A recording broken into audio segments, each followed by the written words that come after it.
সেই চালকাঠির মতো তার বাসভবনে 5 কোটি টাকা পাওয়া গেছে, বিপুল পরিমাণ বৈদেশিক মুদ্রা পাওয়া গেছে। এইভাবে যদি প্রত্যেকটা আওয়ামী লীগের এমপি মন্ত্রী যারা যুবলীগ যদি তাদের চাষ করা হয়, হাজার হাজার কোটি কোটি ডলার টাকা পাওয়া যাবে। আমি আইন প্রশাসন এবং সেনাবাহিনীকে আবেদন জানাবো, তাদের এই প্রত্যেকটি বাসস্থানকে তল্লাশি করা হোক। তাহলে আমাদের যারা গরিব মানুষের আজকে ঊর্ধ্বমূল্য বাজার ঊর্ধ্বমূল্য, আমরা এই টাকা পয়সা যদি রাষ্ট্রীয় কোষাগারে জমা করা হয়, নিরহ জনগণ আজকে তাদের নিত্য প্রয়োজনীয় দ্রব্য কিনে খেতে পারবে। বন্ধুরা, কথা পরিষ্কার, আজকে যারা রাষ্ট্র ক্ষমতায় আসবেন, একটি অস্থায়ী রাষ্ট্র গঠনের জন্য যারা রাষ্ট্রকে চালনা করবেন, আগামীতে রাজনীতি যারা আছেন এখানে তারা দেশ পরিচালনা করবেন, একটি সকল সবাই যাতে ভোট দিয়ে, যার ভোট সে দিয়ে যদি রাষ্ট্র প্রতিষ্ঠা করা হয়, সেখানে স্বৈরাচার জন্ম নিতে পারে না।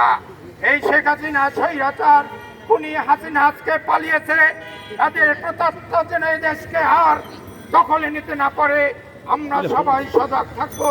আমরা শুধু বাংলাদেশ একটি মানচিত্র নয়, বাংলাদেশ আমরা হৃদয়ে ধারণ করে, আমরা অন্তরে ধারণ করে, এই বাংলাদেশ যদি আমরা ধারণ করতে পারি, তাহলে আগামীতে যারাই আসবে রাজনীতিতে সবাই অবাধে রাজনীতি করতে পারবে। আপনারা দেখেছেন এদেশের জামাতকে কিভাবে 18-র একজোড়া সন্ত্রাসী হিসেবে নিষিদ্ধ করেছে। এই নিষিদ্ধ হওয়ার কথা ছিল এই আওয়ামী লীগকে, কিন্তু আওয়ামী লীগ আজকে ক্ষমতার অপব্যবহার করে তারা আজকে জামাতকে নিষিদ্ধ করছে। আমাদের গণতন্ত্রের নেত্রী একটি ভুয়া মিথ্যা মামলা দিয়ে দীর্ঘদিন তাকে বিনা চিকিৎসায় ওই হসপিটালে এবং বিনা চিকিৎসায় তাকে আটক রেখেছে বাংলাদেশের জনগণের হাইকোর্ট। তারেক জিয়াকে আজকে তারা মিথ্যা মামলা দিয়ে সেই লন্ডনে রাখছে।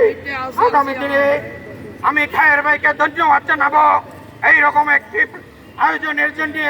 আগামীতে যারা এই রাজনীতিতে থাকবেন তাদেরকে আহ্বান জানাবো, আমরা যারা রাজনীতির সাথে আছি, আগামীতে যারা একটি বাংলাদেশের জনগণের রাষ্ট্র প্রতিষ্ঠা করার জন্য যারা ক্ষমতা আসবে তার জন্য অপেক্ষা করব।